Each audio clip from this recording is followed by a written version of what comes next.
Hi everyone. Because of the renovations, because of the earthquakes that also um, unearthed for us a lot of things. So, a reminder where we are, the old city of Jerusalem, as you have probably, if you, as okay, you probably remember from my previous tours, the old city of Jerusalem is not the oldest part of the city at all. The oldest part is the city of David, but the city of David is kind of outside the old city. Actually, if you look at the Dung Gate, if you look at the Jewish quarter and down south, the city of David is actually a little bit lower than the Dung Gate. That's exactly where the first Jerusalem 3,000 years ago was established. And then from there, northwards on Mount Moriah, the temple would be constructed by Solomon, not David. Uh, the entrance to the Temple Mount for non-Muslims is through the Jewish quarter, is through the special gate. I'm going to show it to you again. And there is certain hours at which non-Muslims can visit the Temple Mount. There are a lot of rules, but in a nutshell, I would say it's doable. Just be mindful of the hours and the dress code, and that's it. Just remember that you, as a non-Muslim, you are not allowed to enter anything, but just walk the Temple Mount and absorb and take it all in, basically. Okay, so this is the where the recap begins, right? So this is the Western Wall Plaza, and here you see already the gilded dome of the Rock, and the other dome, that's the dome of the Al-Aqsa Mosque. And but in the Western Wall Plaza, you see the wooden kind of a bridge. That's exactly the bridge you need to take. First, you need to pass through the security gate, security check, and then you go a little bit to the right, and this is how you arrive to the Mughrabi gate. Just to remind you that unlike the Temple Mount, anyone can visit the Western Wall Plaza regardless of your religion, even if you're an atheist or agnostic or whoever you are, you can visit. You only need just to pass the security check, and this is it. By the way, the Western Wall Plaza works 24/7, which is absolutely incredible. Yeah. So Mughrabi Gate is called so. Mughrabi means Morocco, and in the 12th century Common Era, the Mughrabi Quarter, which is kind of an extension of the Muslim Quarter, was established by the Western Wall, which, well, just to remind you, the Western Wall is the only wall that sort of survived from the destruction of the Second Temple in 70 AD by the Romans. And this is the old photograph taken uh, from the area. To the left-hand side are the walls of the Mughrabi Quarter. To the right-hand side is the Western Wall. The Mughrabi Quarter came into disrepair after the years of Jordanian occupation. After 1948 war, the entire Jerusalem, the entire old city of Jerusalem and the Temple Mount were under control of Jordan, and the Jewish quarter and the what well saw massive destructions, obviously. And Maghrabi quarter, Moroccan quarter fell into disrepair, and after 1967 war, it was decided when Jerusalem was taken over by the IDF by Israel. It was decided to clear the area and turn the Western Wall Plaza into the big open air synagogue, basically. And what we see here, so what is the Temple Mount? As I said, it's a Mount Moriah, right? So on the top of this mount, and we will talk about it many times, but yes, this is exactly where, according to the tradition, the binding of Isaac took place. That's exactly where the foundation stone is, and we will talk in more details about it. And this is where the temple was built, first by Solomon in 980 BCE, and then it was destroyed by the Babylonians right in 586. BCE, and then it was rebuilt shortly after that, some 50-ish years later. And the second temple would be standing on the same spot, basically. It was, I would say, way more modest and unsophisticated compared to the Solomon's temple, but it was the second temple. It was it. And as you may remember, the Herod the Great in first century BCE decided to to rebuild not just the temple itself, but extend the Temple Mount platform. And as you can see, these are all these additions that were made, and this is how Herod was able to significantly enlarge the temple itself and also add a lot of other structures to the Temple Mount. That's how it was. And the Western Wall was just the wall. But after the temple was destroyed, it just became the closest part, the closest thing available to where the temple once was. However, you may remember, or you may have visited yourself, or you may have seen it on YouTube or anywhere else, that there is tons of archaeology underneath us. There is a big museum called Western Wall Tunnels, and there exactly you can find these foundation stones, which clearly we can see the masonry of the Romans, and those are the stones that were in the foundation of the walls of the temple. That's basically it. This is not my photo, by the way. This is from Wikipedia, but you may remember I shared a lot of footage and photographs on my tours of the Western Wall tunnels. I think we did about 5 episodes altogether, as well as the tours of the City of David. And all of those tours are available for my sponsors. And I shared the link for those who are not familiar what this is. The link is over there on the chat in case you're interested. So it's about 900 videos now. Not all of them are Jerusalem, obviously. There's Petersburg, there's Georgia, and other places that I have visited and guided in.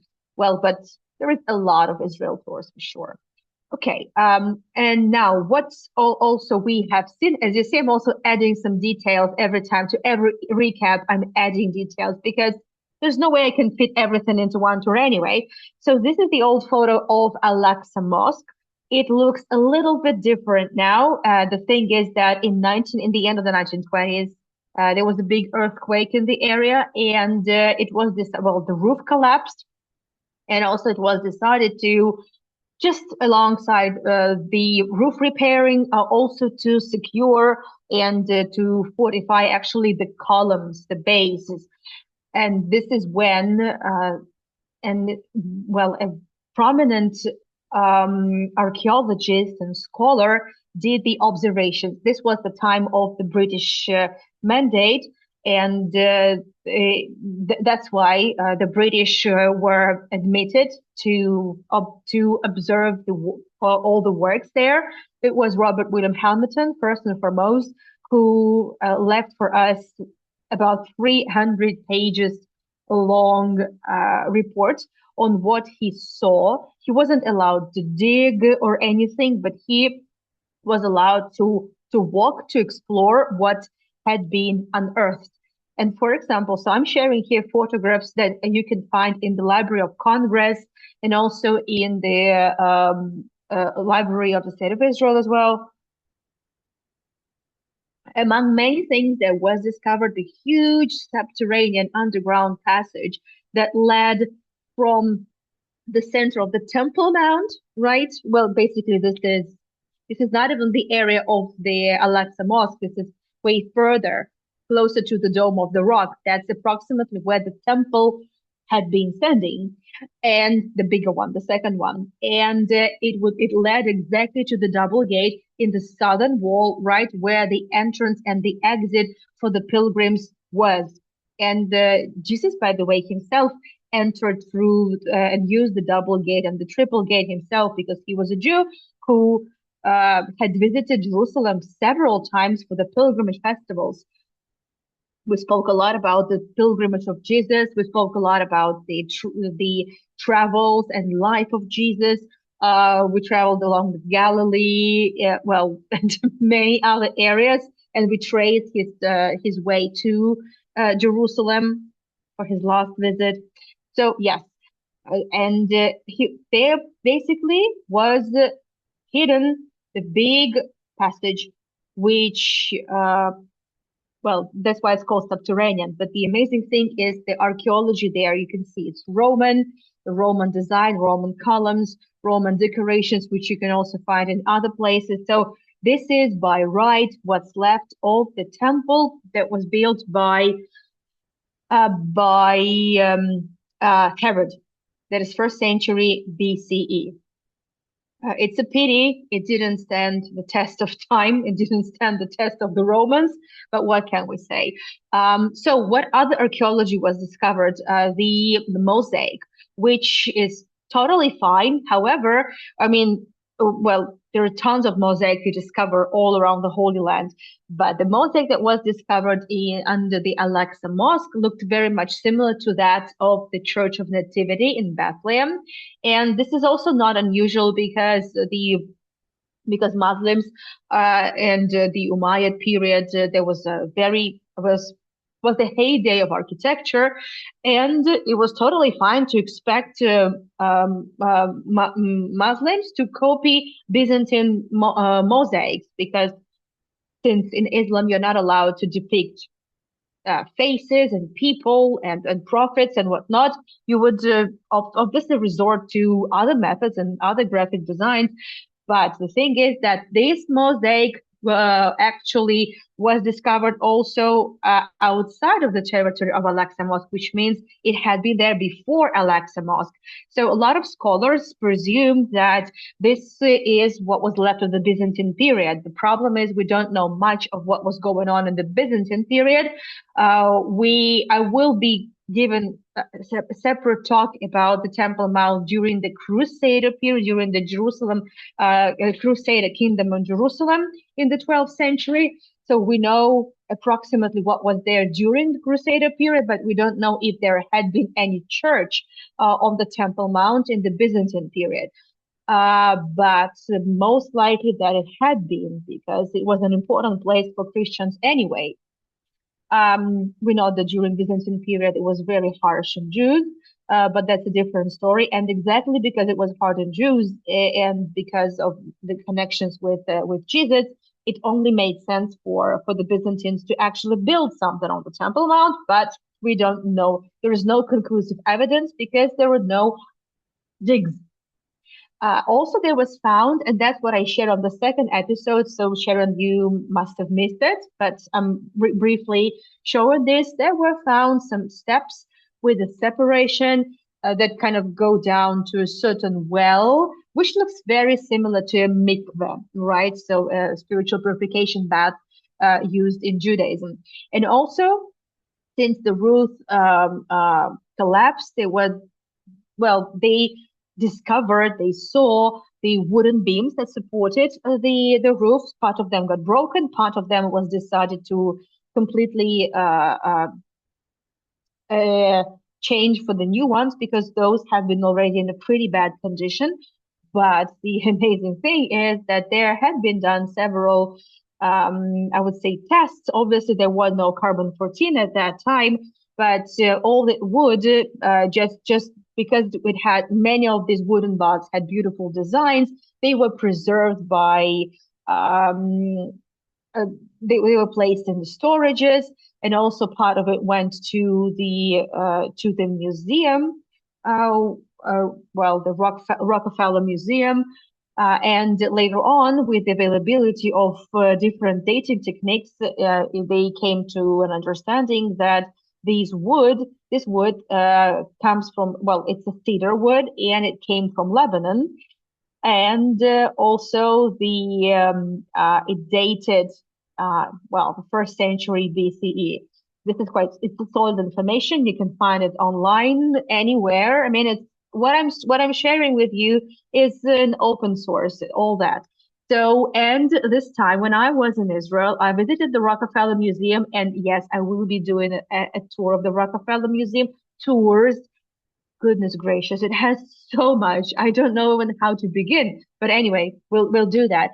And a little bit of that wooden box are there on display. The sad thing that museum might close and reopen as a hotel, which means that all those amazing archaeological finds would be taken to storage. I don't know, but just judging by the looks of this wood and also the inscription, it's only clear that these wooden beams and bulks were used in a secondary use, right? They were used just to support the roof because they must have been decorating something. Look how ornate they are, right? Obviously, the Greek inscription is something from a much later period, the Byzantine period, most probably.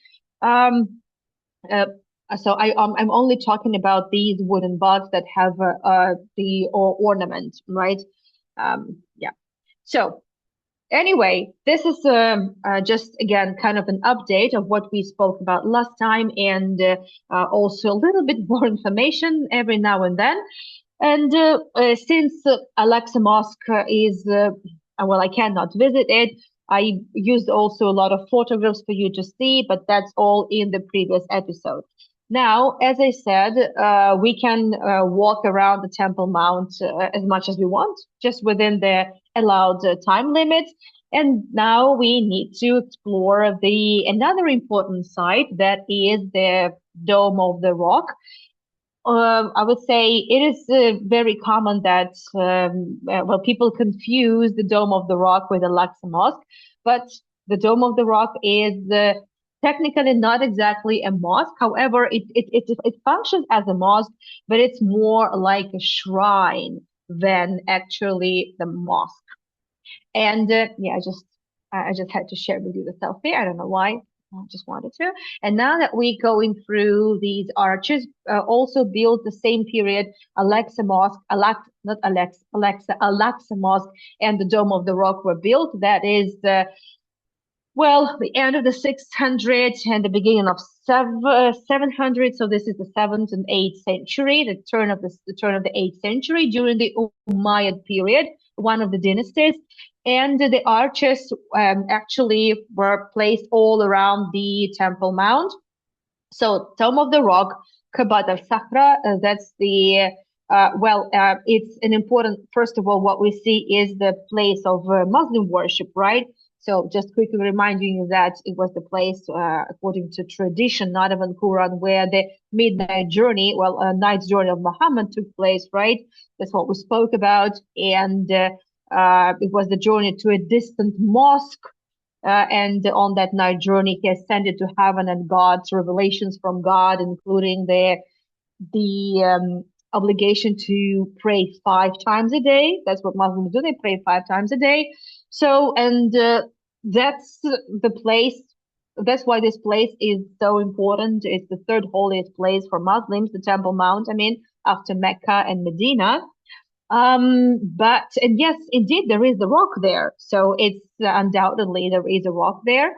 And this rock is not only sacred to Muslims, it's sacred to all the three Abrahamic religions. And in 1924, this is also important, Sharon, you will appreciate that, there was released a brief guide of Al-Haram al-Sharif, that is the Temple Mount, and it was approved by the Mufti, right, of Jerusalem, 1924. So, and it says that the Dome of the Rock was the part. Well, it was an important place in Judaism, and this is the place where the temple had been, and all that. So we spoke about it.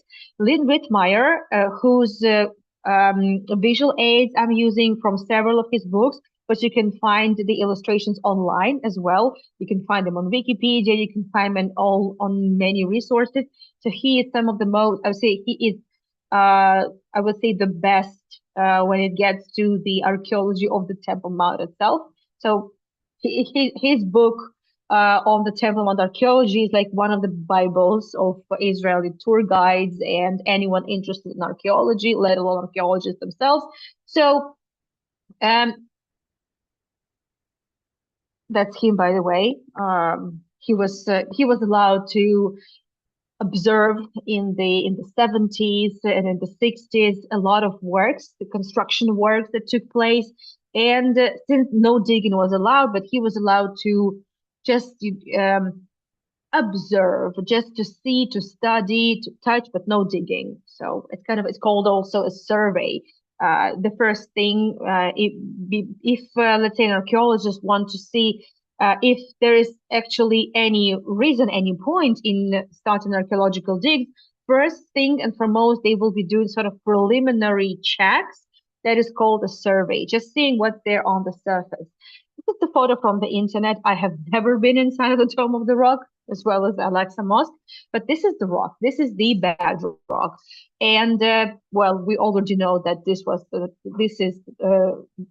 place where the baptism of Isaac took place, right? This is the foundation stone of like everything, right? So David Whitmire, for example, he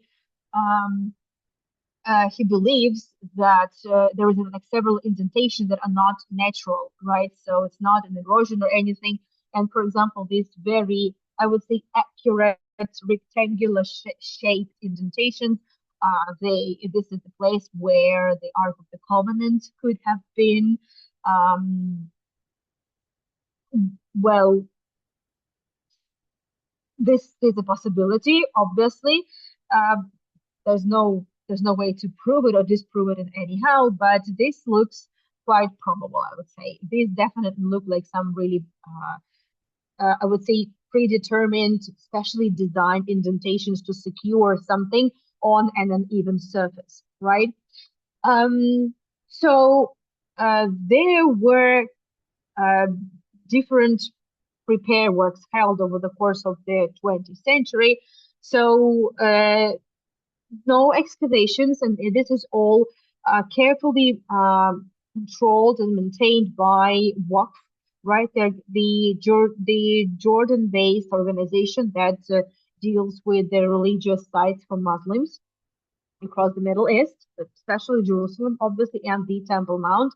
So the Temple Mount is policed by Israel, but all the other things are controlled by WAF. This is also from the Lynn Whitmire's book. I'm so sorry. It's not my visual aid. So what Lynn Whitmire says that after careful analysis and well, different studies, but not archaeology, there during the repair works, there actually had been found some remains of the walls that Lynn Whitmire had been able to date to the Second Temple period. Second Temple period, this is from the end of the 500s, right, BCE, up until basically, we would say it's up until the end of the Second Temple in 70 AD.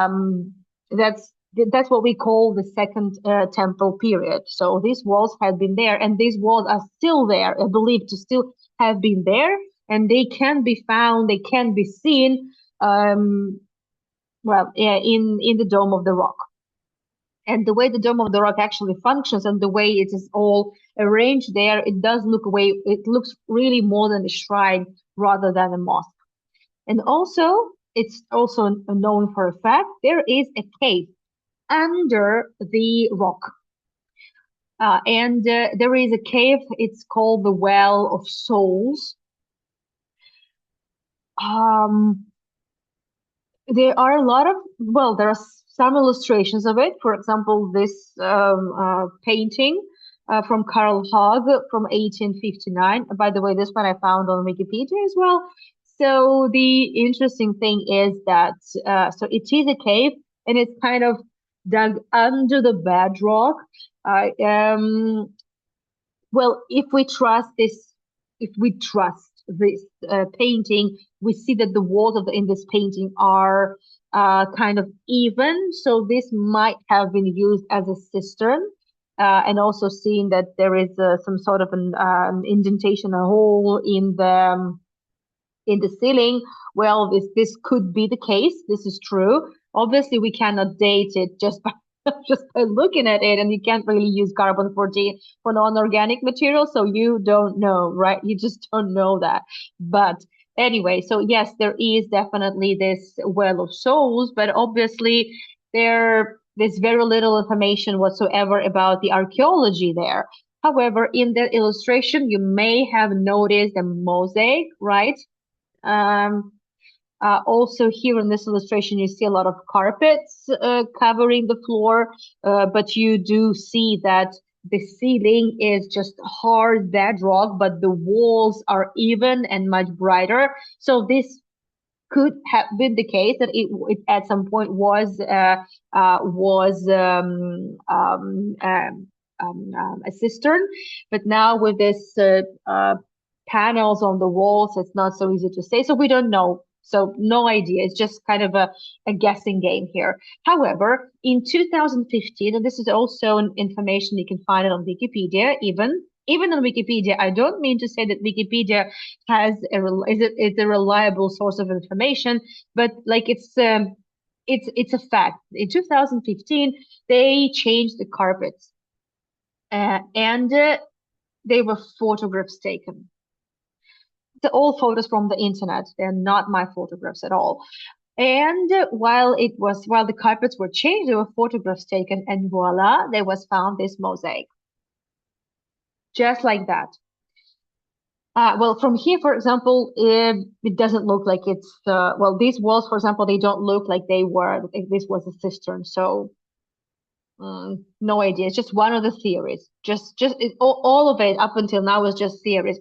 But these stones, this mosaic is quite spectacular, and it looks really off the place.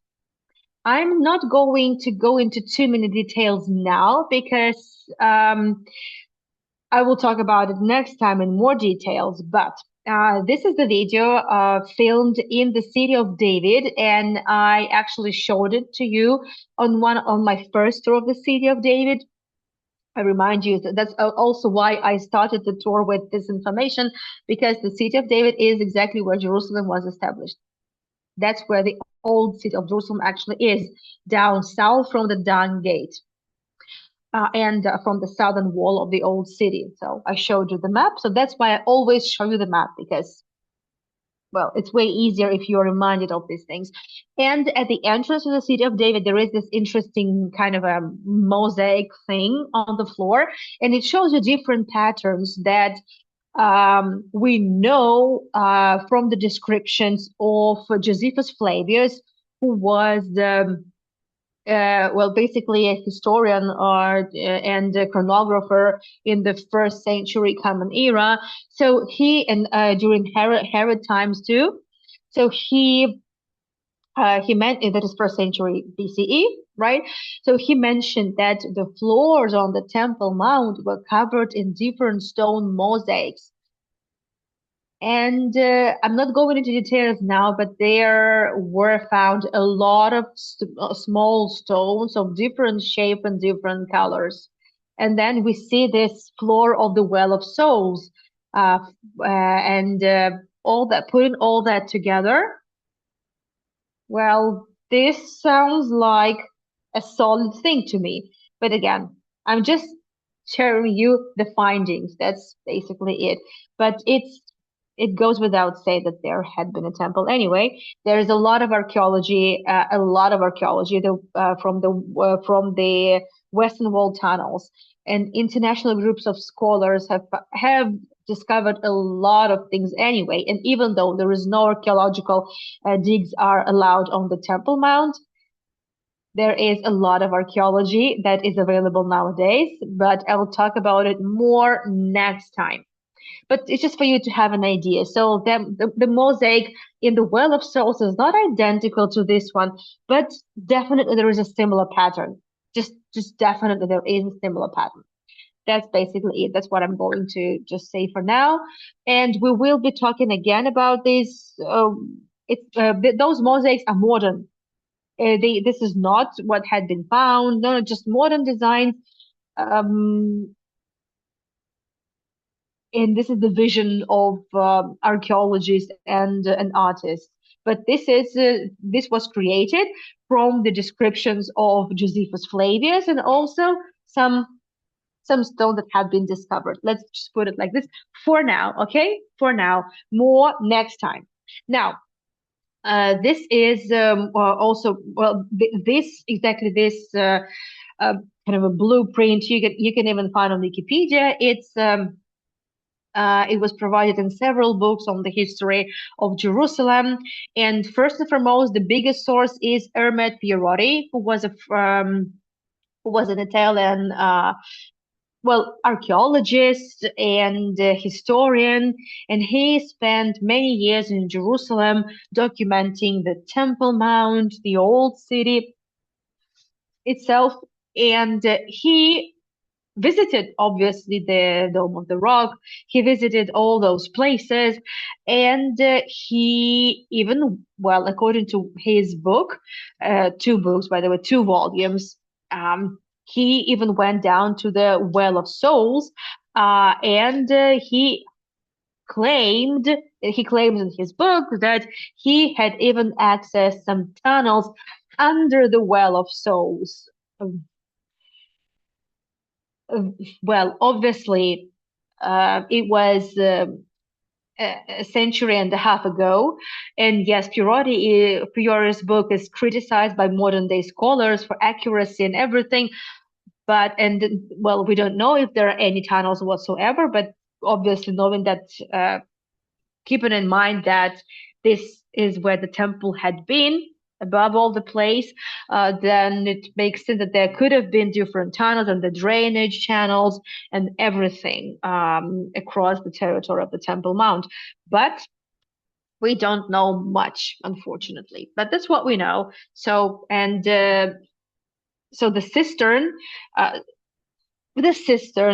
or there was periodic claim that there had been something under the Well of Souls. So you see letter D, this is the Well of Souls, right? Under the rock, and you can clearly see that there is some sort of opening, right? This was exactly the source of light. So that's why some of the ideas are actually that, yes, there could have been a cistern, but it's only a guess. And then there is something underneath the Well of Souls, according to Pierotti.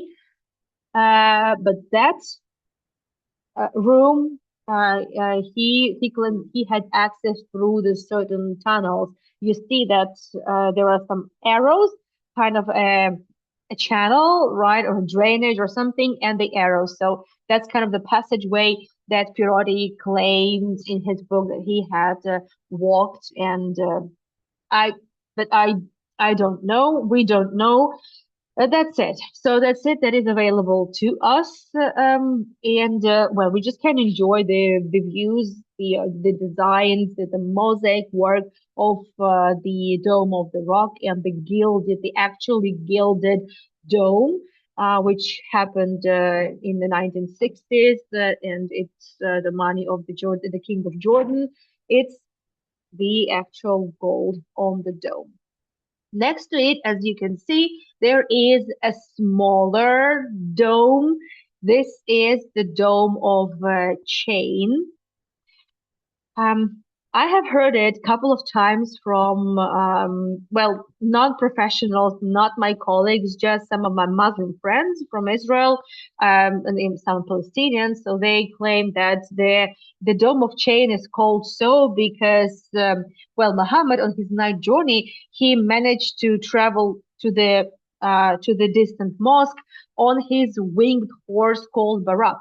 And when he landed on the Temple Mount, which it wasn't really called so in the descriptions. By the way, it's not Quran. It's just different biography books of Muhammad outside of the Quran. That's also quite important, I would say.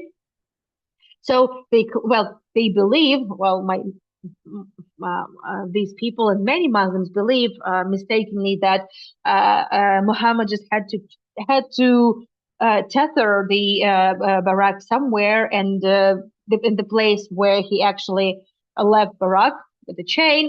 This is where the Dome of Chain is now standing. But this is not true at all. I mean, it sounds like too good to be true. I mean, it sounds very logical, but no. Actually, it's not about the chain of Barak. It's about the so-called golden chain, the chain of justice.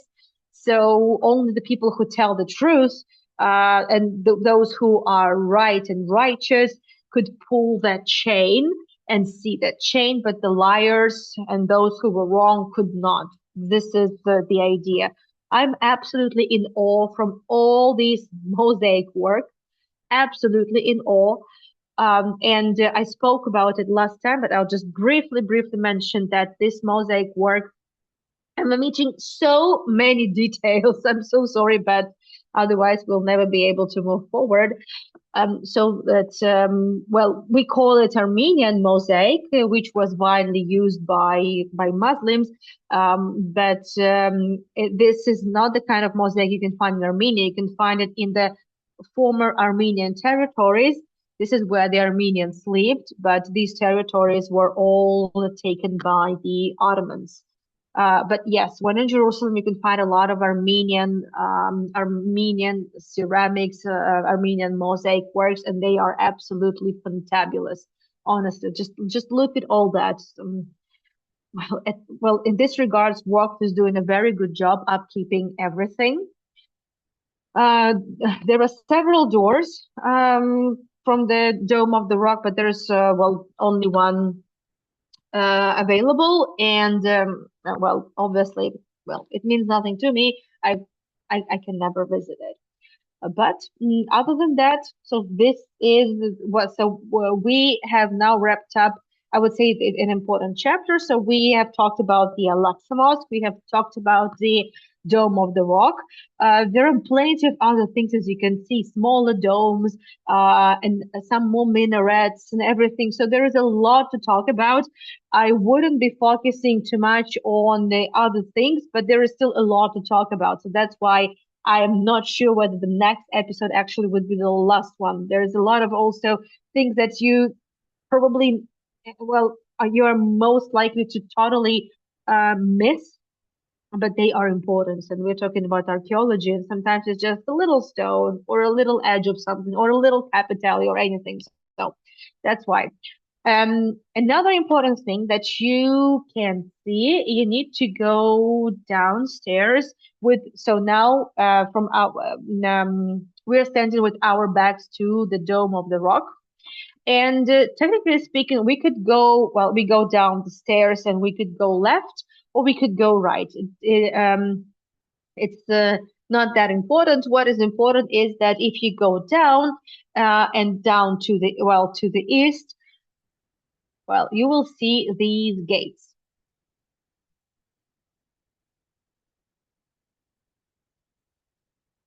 As you can see, this is also a praying plaza. You see the rugs. And also within the gates, there are mosques. This is the eastern gate. And it's eastern because this is the eastern wall. I have done the tours of the gates and walls of the old city of Jerusalem. And trust me, on a real life tour, you will never ever be taken all just around all the walls and gates of Jerusalem. Also, especially when it's 35 Celsius plus. No, and it's just extremely tiring. No. But and I never filmed. I didn't film it with one day. I would always film it. It would take me many weeks to film. So nevertheless, this is not my photo. By the way, it's the photo from the internet. Nevertheless, so the Eastern Gate, we spoke a lot about the Eastern Wall. We spoke a lot about the Eastern Gate. A reminder, again, well, never hurts, to use a little refresher. So you see um, the Temple Mount, right? You see the Western Wall. You also see, by the way, the tunnels, right? So the tunnels go exactly along the Western Wall, under the Muslim quarter. So that's important to understand that all the archaeology of the tunnels is done all along the Western Wall, and there's only a fraction of the Western Wall that is available from the Jewish quarter. The rest behind the separation is the Muslim quarter. And someone asked me on the previous tour why the Muslim quarter is so big. That's because the Muslim population was prevailing over the course of, well, let's say after the Crusaders were exiled. Uh, it was the Mamluk period for 2.5 centuries, and then it was the Ottoman period. So it's only natural that the Muslim population prevailed over the course of all those more than 800 years. So that's why the Muslim quarter is way bigger. Nevertheless, and it doesn't mean that there were no Jewish quarters, Armenian quarters, or Christian quarters. There were these quarters, but they look different. So this is the design of a later period. So it's from the Ottoman period, but the quarters had been there always. They look differently. They were not really that clear cut, but you have the idea.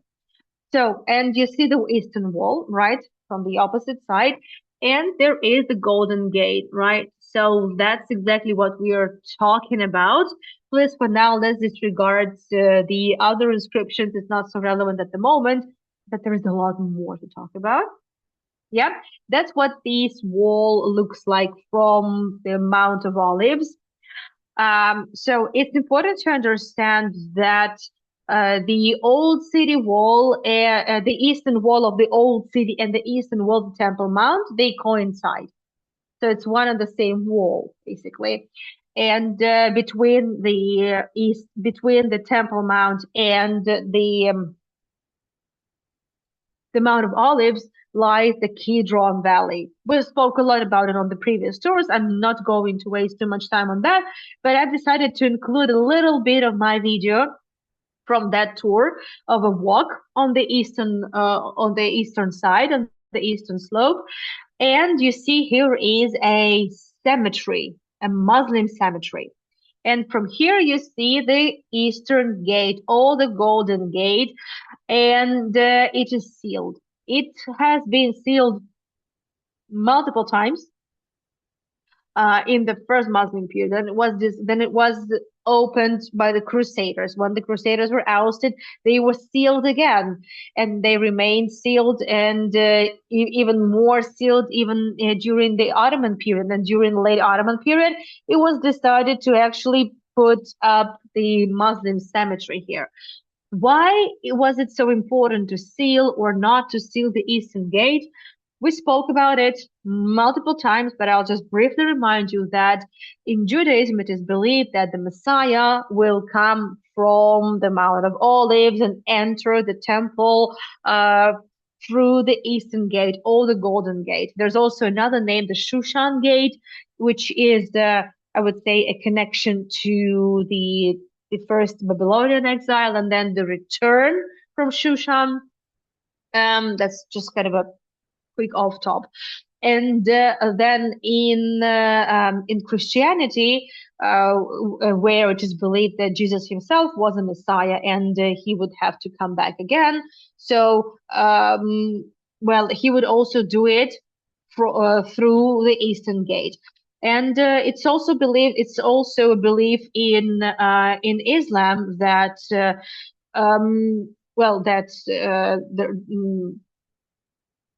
there would be the sort of arrival of Messiah and the redemption. It would come through these gates, through the Eastern Gate. However, it was still sealed, and the idea was that they wanted to the thing is that there is nothing more impure in Judaism than dead flesh and dead body. So technically speaking, the dead flesh makes everything impure, which makes it absolutely impossible for Messiah to come through. So that was the idea behind putting here a cemetery, because there is no impurity issue in Islam with regards to cemeteries, to burials. That's why you can find burials. Well, even in Jerusalem, by the way, in the Muslim quarter, you can find some buildings from the from the Mamluk period. That is, we're talking here 13th century, 14th century, and we know that there are even burials underneath the homes or even libraries. And since there is no such an issue, it wouldn't be a problem for, well, let's say the Muslim Messiah to come through. And I'm really broadly speaking here, I'm generalizing, but they wanted to prevent any kind of false worship on the spot. So that was the idea behind placing the cemetery by the Golden Gate, and that was also the idea for, well, for sealing it. And now the space there is used as a mosque. This is the model of the Second Temple from Israel Museum. Uh, it's not, I would say, entirely accurate with regards to the layout of the city itself, but with regards to the Temple Mount model, it's quite accurate. So you could see that. There are also a lot of old photographs that you can find. Well, hold on a second. Obviously, it's non-Muslim. I couldn't go down. I couldn't see what was going on there. But Lynn Meyer was allowed just to observe, to just study, and he spent altogether about a week there. And this is also his from his book. So what we have is what is on the surface, like the chamber of the Golden Gate, right? Because it's a space now, and also what is there kind of underneath. You see different colors, so I think it's pretty much clear. So here, so what basically we see here is the multiple layers of first temple, second temple, Umayyad period in Turkish, meaning the Ottoman, right?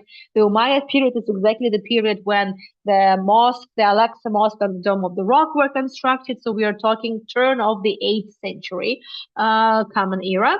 And so what actually Lynn Whitmire claims that obviously he didn't do any digging, so he just put together what he saw and also what is described in Mishnah, right, and also other books on the history of Jerusalem. So Mishnah is not the book of the history of Jerusalem; it's the book of unwritten laws and also memories of Jerusalem.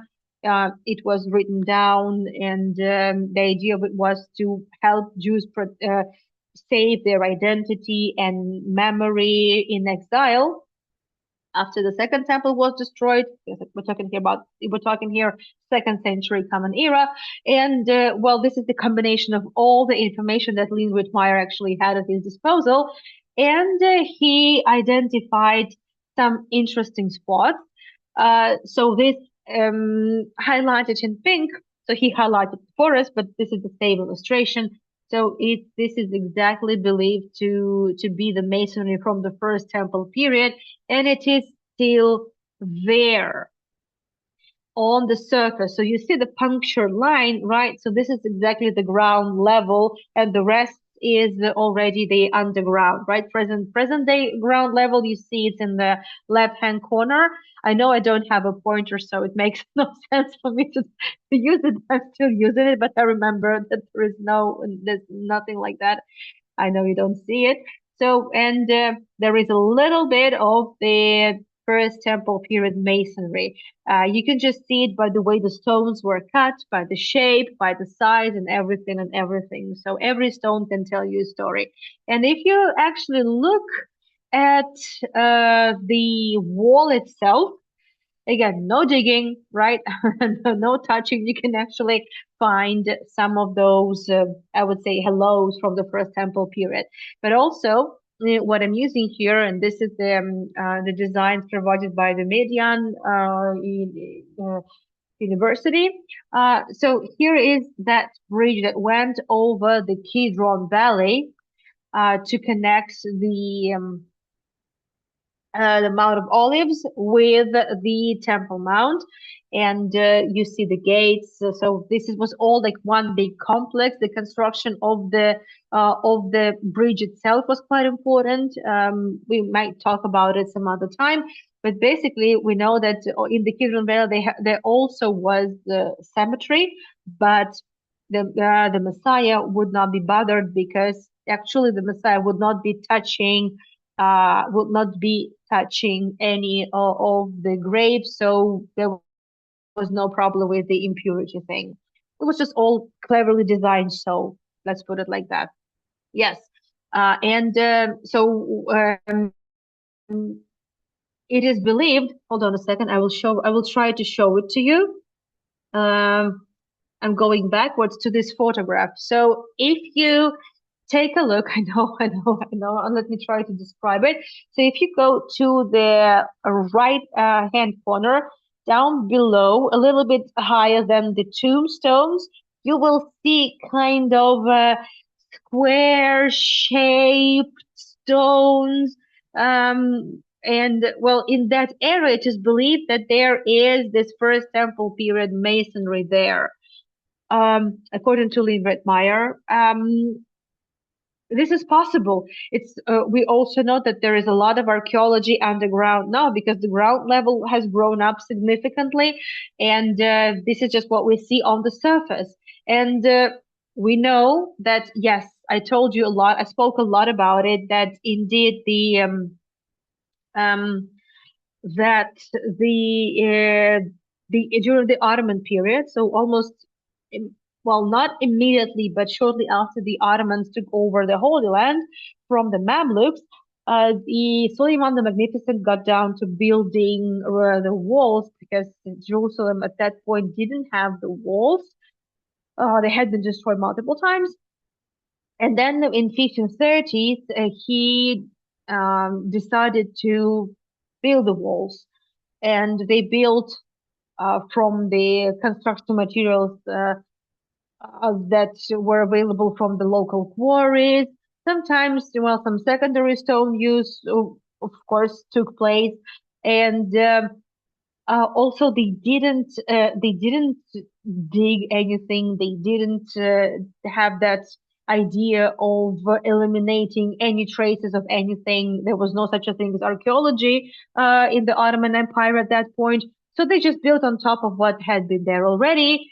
And there is just so much hidden from us underground. It's still there. It's still there. So I know we skipped the Q&A, so we are going to finish with the Golden Gate, and this is where we're going to wrap this up.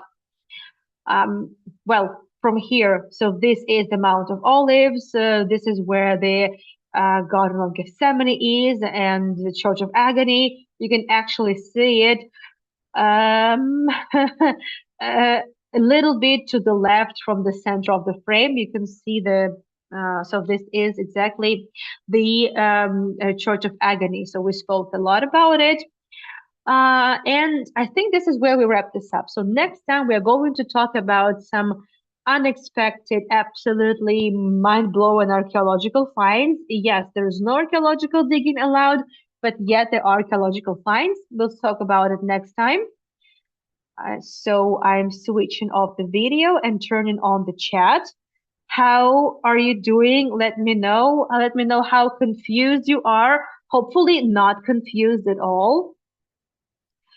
Is the little dome next to the Dome of the Rock and the story of Muhammad on the winged horse in the Sirah, and a couple of other sources too? Yes, you're right, but not in the Quran itself. Yes, in Quran it basically said that there was a journey to a distant mosque, and later on it was attributed to the Dome of the Rock, basically. So yes, thank you, Sharon. But it has nothing to do with Barak being parked there and chained by Muhammad. No, that's not the case. Hi, Mary. You're doing late, still getting used to the new time. I'm sorry, Mary. Yes, I know. Georgia does not switch to winter and summer clock. I know that this is a little bit confusing. It's also confusing for me, but what can I say? I'm trying to schedule it more or less the same time. I try to be consistent. It doesn't always work, but it's the best I can do. Thank you so much, Ruth. Thank you, Cindy. Thank you, Ruth. A welcome structured show as always. Thank you, Ruth. I really try hard to make it consistent, constructive, and logical, chronological. It's not always possible. Trust me, it's not always possible. Why is the Western Wall valued so much if Eastern may have first temple blocks?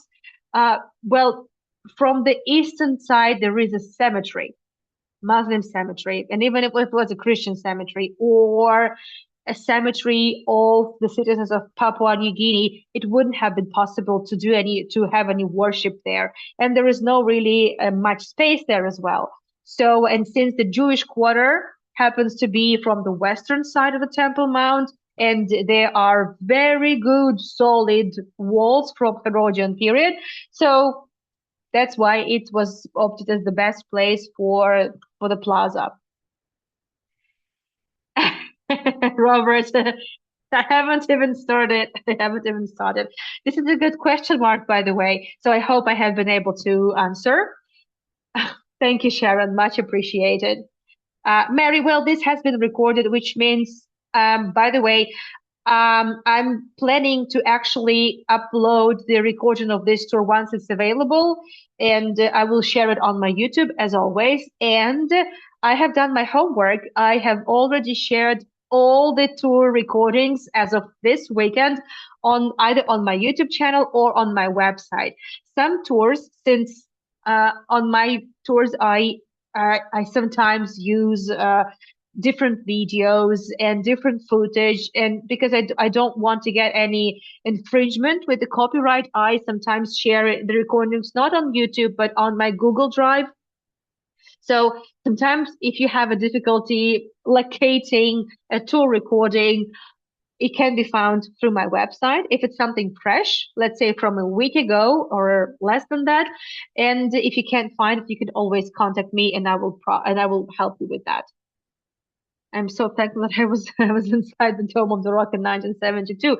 Yes, up until year 2000, yes, you could visit the Dome of the Rock, you could visit the Al-Aqsa Mosque. Yes. Thank you, Mary. Thank you so much. This is very sweet of you. Thank you. And by the way, Mary, if you missed the live stream walk in Tbilisi, well, you might want to check it out. It was actually a very good live walk, like in good old days. And we had history, archaeology, well, not archaeology, architecture, not archaeology. That's not on this tour. And also some local food and some stories. Well, yeah, food and alcohol. That's yes, there was also alcohol involved. What can I say? This is true. Yeah, I'm sharing here the links, including the next episode for the Temple Mount tour. Yeah, there we go. All the links are here. There's going to be and also a live stream from Tbilisi edit for Sunday. I think I have figured out the better timing for it, for live walk is Sunday, but we'll see. So Maria, sorry, I didn't see your comment. Goodness gracious, I do hope that if there will be a hotel instead of the Rockefeller Museum, there will be another solution found rather than to let exposition gather dust in some storage. You are very right. And this idea, once it became kind of a public knowledge, it caused a lot of outcry, I would say, among tour guides, locals, historians, scholars, whatsoever. I mean, Rockefeller Museum is an amazing museum. It's also just an amazing example of architecture. And it has so much there, honestly. Like it was, I visited it. So right when the war started, so 2 years ago, the museum closed because of the constant bombings and everything. And it hasn't really reopened since then. But through the Tower of David Museum and also through different private initiatives, the museum can be visited, but on a guided tour, and it costs a lot. But I knew it was worth all the money because it's an incredible museum. And I really hope they will just throw away this idea of building another hotel. Like there's not enough hotels in Jerusalem, honestly. Well, I do hope that it's not going to happen, or they come up with some reasonable solution, at least. What can I say? Yeah. Yes, of course, Maria. Thank you so much, everyone. You know, that on my YouTube channel you can find a lot more recordings. The You have the link to support me, be it a PayPal, be it a buy me a coffee, whichever is convenient for you. You know how much I appreciate your support and all the fun that we have and all your questions. It's just amazing how hungry for knowledge you are and how inquisitive you are. Thank you for everything. Thank you for your interest in my tours and have a great week ahead. I will see you next weekend and make sure you follow me on my socials because I'm sharing, different stuff as well. Yeah. Thank you and bye bye. Thank you so much.